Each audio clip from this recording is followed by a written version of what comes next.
What happens when you've tried multiple treatments for rheumatoid arthritis but they don't work as you hoped?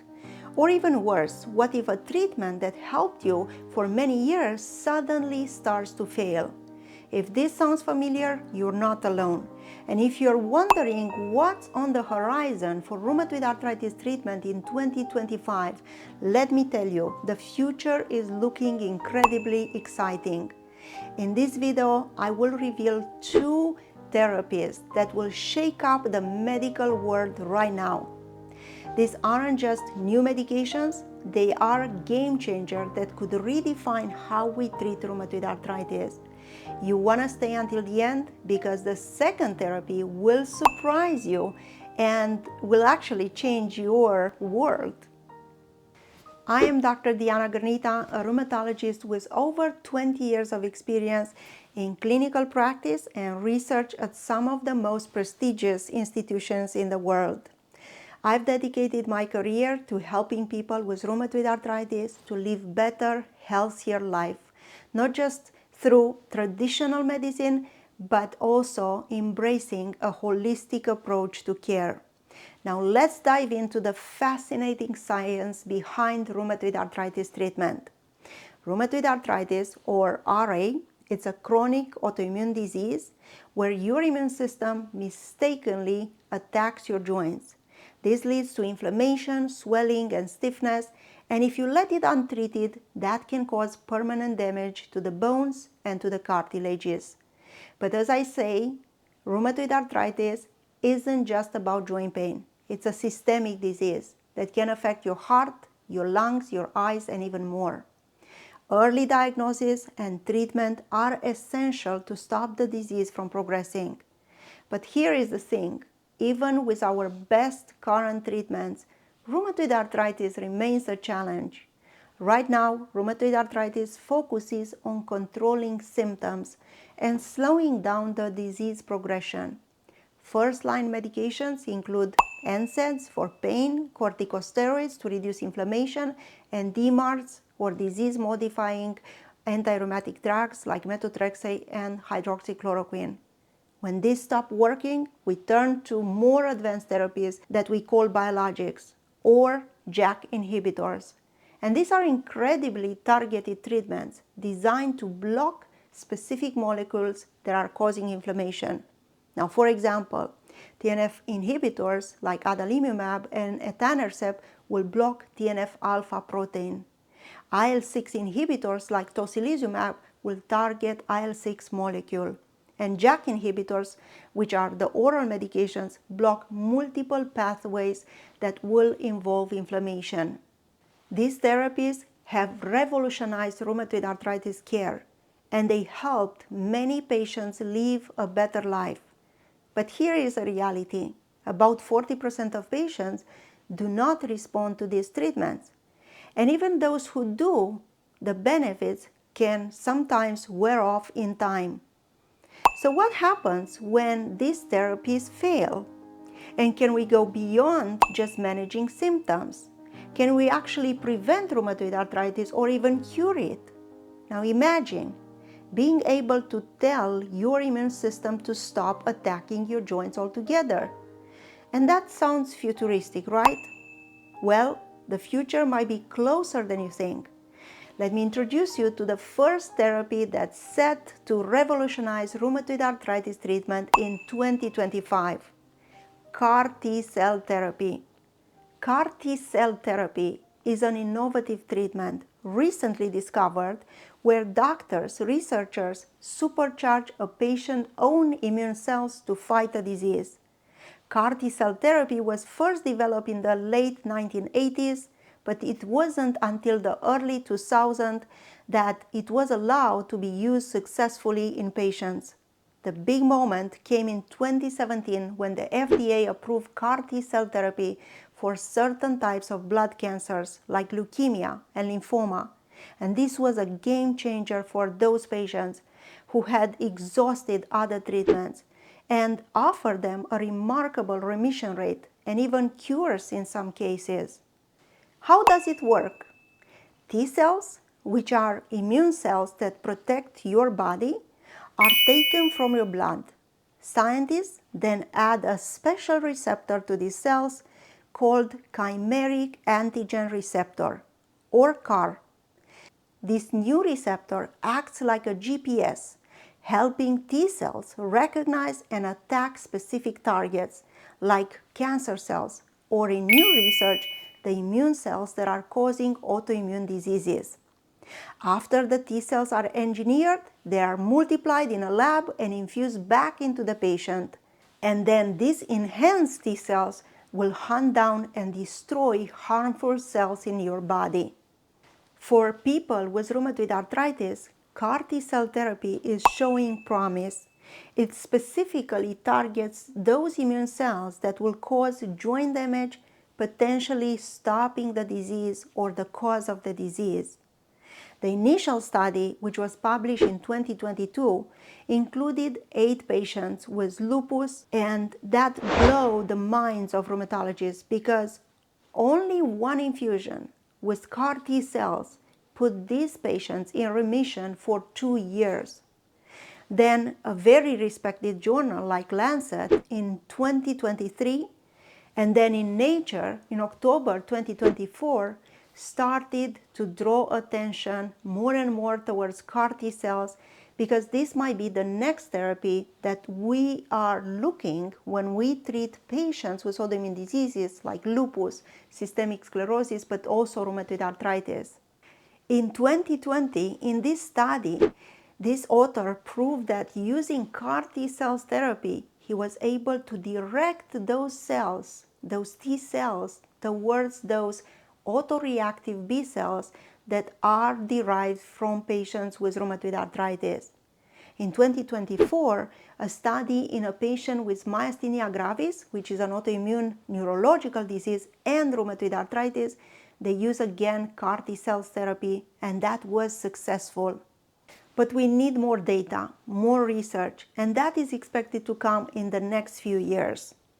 Will this therapy be for everyone? I don't think so, as I do anticipate that it will be used in people with rheumatoid arthritis who are failing other therapies first. I will expect that it's going to be very expensive, and it will take a few years until we know that it is better and validated, and it will be used in patients with rheumatoid arthritis. Will this therapy cure RA? I think it's too early to say.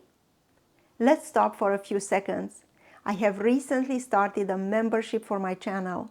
If you want to always stay up to date on everything that is related to arthritis and autoimmune diseases, consider to become a member and you will not regret it. Join the button below and subscribe to my channel. Thank you.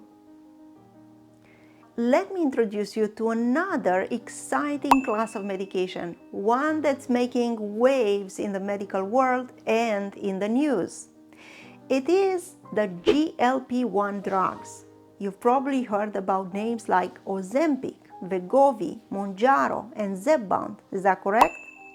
These medications are famous for helping people to lose weight, manage type 2 diabetes, decrease the risk of heart disease, and now, apparently, they do reduce inflammation and can assist people with arthritis. New research suggests that these drugs go beyond just shrinking your waistline. They might reduce inflammation throughout the entire body, including your joints. And this is big news for anyone dealing with an autoimmune disease like rheumatoid arthritis or psoriatic arthritis. But first, let me explain to you what are these GLP-1 drugs. GLP-1, or glucagon-like peptide 1, it's a hormone that regulates your blood sugar and your appetite. When you take these medications, they activate GLP-1 receptors in your brain, thinking or tricking the brain that you are full, which will lead to reduced appetite, slower digestion, and weight loss. And that's cool, right? But there is even more, and there is even better data for patients with rheumatoid arthritis, because these drugs may have a powerful anti-inflammatory effect.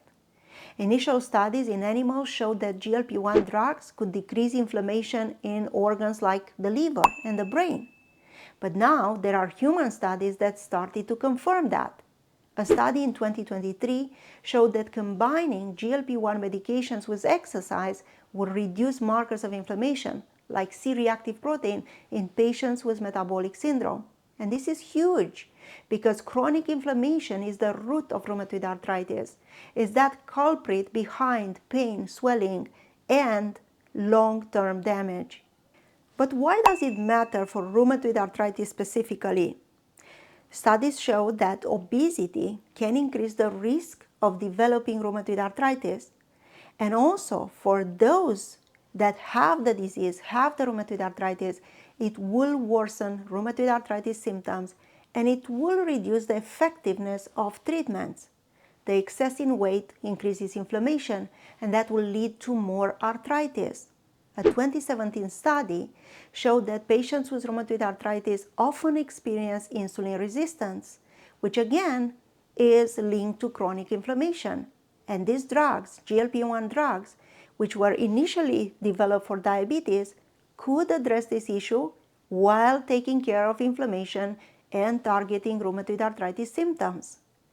In fact, people with obesity often need higher doses of rheumatoid arthritis medication, and sometimes even those don't work as well. Research has shown that GLP-1 drugs might be effective in reducing inflammation in people with rheumatoid arthritis, psoriatic arthritis, and other types of inflammatory arthritis. I had patients with both rheumatoid arthritis and obesity who struggled to control their symptoms even on strong biologics. And in my clinic, I have designed a program that is called OASIS, which means Obesity and Arthritis and Autoimmune Integrated Solution, because I try to personalize the treatment of my patients. And when we apply this medication in our patients that struggle with weight, we had remarkable results. Patients were feeling better, they had less inflammation, and in some cases we were able to reduce the doses of their medication. And that is impressive, correct? Here is the big question. Can GLP-1 drugs one day replace the rheumatoid arthritis treatment? And my answer is no. I think that if we were to adopt the GLP-1, that would be part of the rheumatoid arthritis management, because by decreasing the weight, the inflammation, and also the risk to develop further arthritis, we achieve so many goals at the same time. Plus, GLP-1 drugs are also shown to decrease the risk of heart disease, which in many patients with rheumatoid arthritis is a real concern. If you watch my other rheumatoid arthritis videos, you will learn about how rheumatoid arthritis affects the heart and cause heart disease. And this study showed that the use of GLP-1 decreased the mortality in patients with rheumatoid arthritis and diabetes. So these drugs might also be helpful in that regard. And just a month ago, in October 2024, another study in Nature showed that the use of semaglutide or Ozempic, another GLP-1 drug, in 400 patients in 11 countries, and this was a randomized double-blinded control study, have shown that it was able to decrease the weight but also decrease the pain of these patients with 40 points on a 100 points scale. And this could be very important because not only that the pain is decreased, the weight is decreased, but also the progression of the disease can be stopped. But we still have many questions. What happens when you stop taking these drugs? Could inflammation rebound? Are they safe for long term? I think that we need time and more research to tell us. And now that you know what is expected to develop in the rheumatoid arthritis treatment world, you are going to want to know what are the signs of rheumatoid arthritis, and those are explained right here.